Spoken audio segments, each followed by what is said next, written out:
NRA ILA's California State Liaison, Ed Worley, joins us now to talk about this and some of the other bills that Governor Brown signed. Ed, good evening, sir. Hey, how you guys doing? We're doing okay. So the governor waited till the last day, and Yep. I guess let's get the good news out of the way. He did sign the NRA-supported bill that should help streamline the right to carry process, right? Yeah, we were down at the governor's office talking with the executive staff on Sunday afternoon, still lobbying against the bills for him to veto and lobbying for our bill for him to sign. So he hadn't made a decision all the way through Sunday in the middle of the day. So we were down there talking to the staff at the Capitol. So the bill that he did sign, which is our NRA's CCW reform bill, which is our continuing steps to get right to carry in California, is Senate Bill 610. Okay. And it's a good bill because what it does, currently in California, there's a hodgepodge from every county and every city on how they process concealed carry permits. Because in California, you have to go to your police chief or your sheriff depending on your jurisdiction. In many jurisdictions, what they will do is it will give you an application, tell you to go do everything the application requires, a background check, a psychological exam. Some were charging liability insurance, $1 million liability insurance policy, telling you to go through all of these hoops, and then they come back. Then they say, come back and bring this completed application with all this proof that you've done this. Then they would still deny you. What Senate Bill 610 does is two things. The first thing that it does is it no longer allows municipalities and sheriffs to require you to get liability insurance to have a concealed carry permit. That is stricken out. We priced it. If you could get liability insurance, it costs $1,500 a year just to have a liability policy for you to exercise your Second Amendment right. Right. So that has been thrown out now with the signing of 610.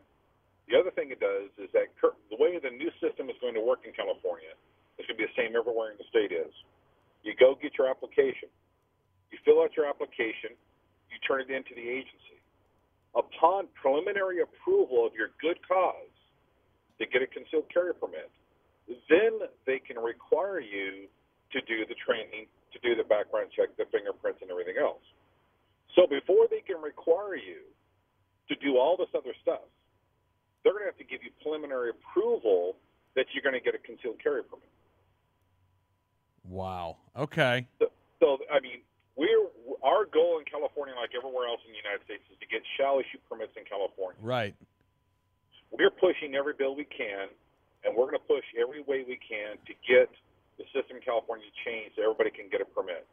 You know, Senate Bill 610 is a step in the right direction. It does good things, but we're going to keep pushing for shall issue in California. Well, and so let's talk about AB 144, the open carry ban, because this, I think, will have an impact on one of the NRA's efforts to get shall issue in California via the courts in the Peruta case.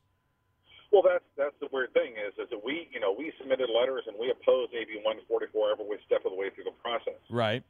We've already talked to our NRA attorneys in California, and we will be filing the court papers on the Peruta case, which I think Chuck Michelle's talked to you guys about in the past. Mm-hmm. Where the judge said that they're not going to fine for shall issue in California for issuance of permits because you could exercise your right to bear arms by carrying an unloaded open firearm. So I'm sure there's going to be a lawsuit opposing to get the repeal of 144.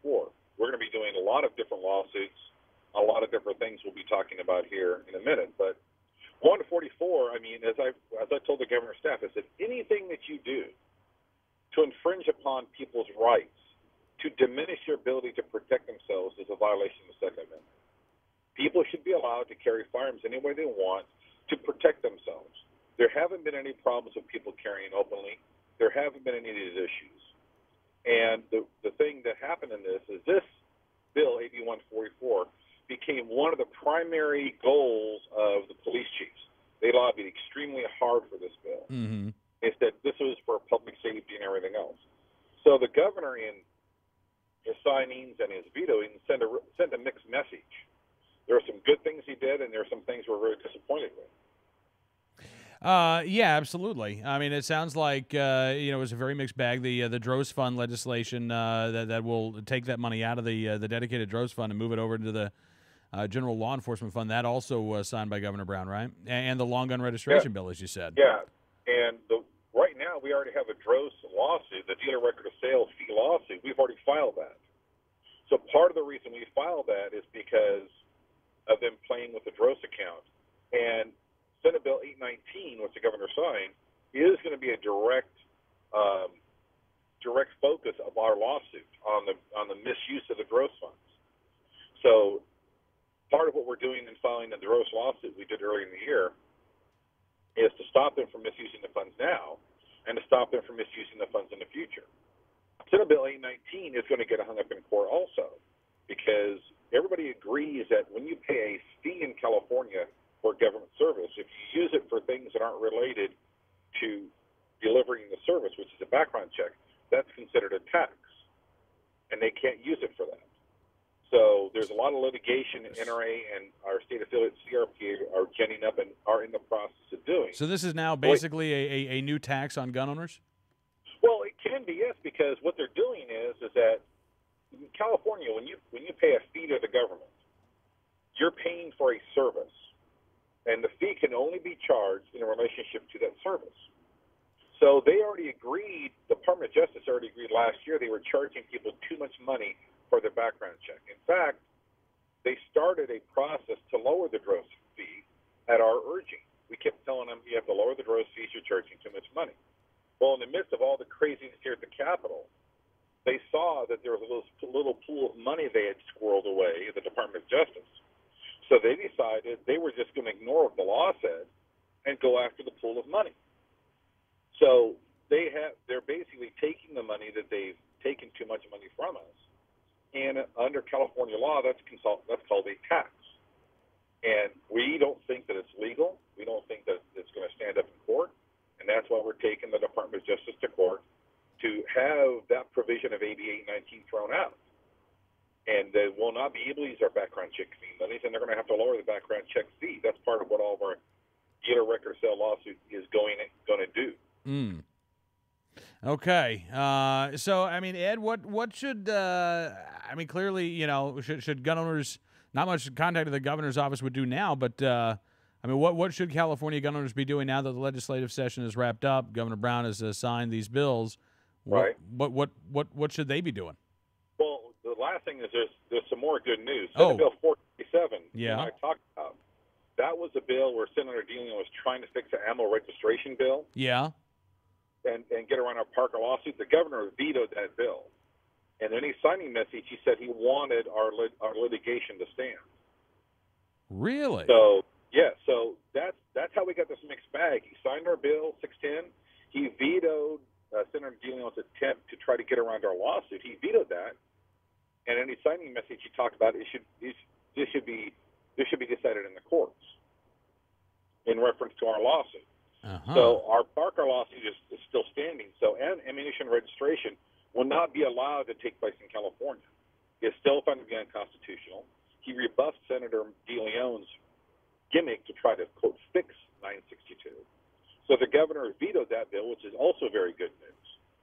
So what I'm telling all the guys as I'm going to the gun clubs and the gun stores and everything else is me and the NRA and our state affiliate CRPA, we're working right now on a new bill package for next year starting in January.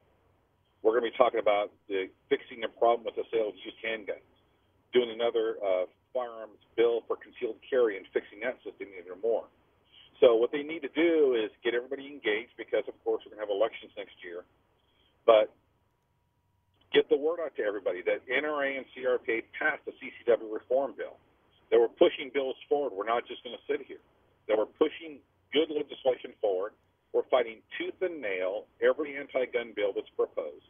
And we were down there pounding on the governor's office door on Sunday afternoon. NRA and CRPA were there talking to his staff, right, lobbying him until the last minute about why they shouldn't sign these bills. In fact, the last email I got from the governor's staff, he had not signed the firearms bills at 11:30 last night, and he only had 30 minutes left.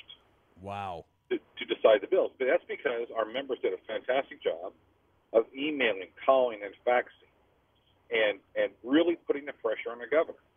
So of the 1,100 bills that the governor had on his desk, mm-hmm. he left these bills to the very end because he was watching and seeing what people were talking about, watching and seeing what our NRA members did. And he got a lot of phone calls, a lot of emails. Absolutely. Hey, Ed, unfortunately, that music means we are out of time. But listen, I really appreciate you coming on the program, sir. I know we'll be talking again very soon. And thank you Absolutely. for all that you did this legislative session.